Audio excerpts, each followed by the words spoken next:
5 gang members who were caught on CCTV smiling and celebrating after shooting dead a rival in a street in North London have been convicted of murder. Sharmake Mohamud, 22, was shot dead in Green Lanes, Haringey on September 21, 2021. Police still do not know whether Mr. Mohamud was their intended target or if they set out that night with the intention of finding and doing serious harm to anyone they perceived to be from a rival group. Mehdi Yuns, 22, Abdul Mohammed, 26, Ali Cisse, 29, and 2 men aged 17, who cannot be named for legal reasons, were caught on CCTV smiling, shaking hands, and embracing in what can only be interpreted as an act of celebration following the murder, Metropolitan Police said on Wednesday. They were filmed in an alleyway after Mr. Mohammed's death, high-fiving and clasping each other's hands and hugging and patting each other on the back.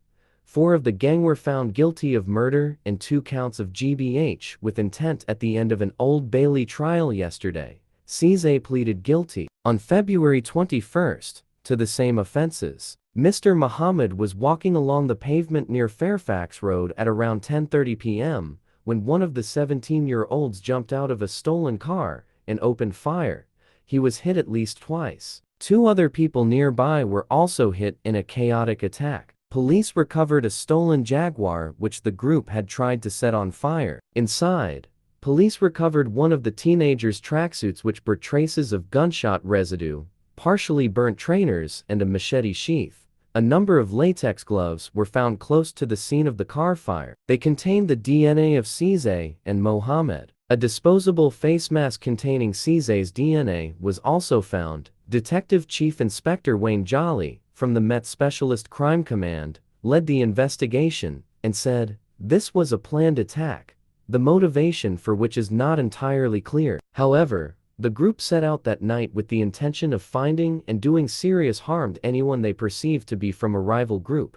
The group drove to Green Lanes in a stolen car. Whether Sharmake was their intended target all along has not been established, but when they saw him walking down the street, they focused their lethal intent on him.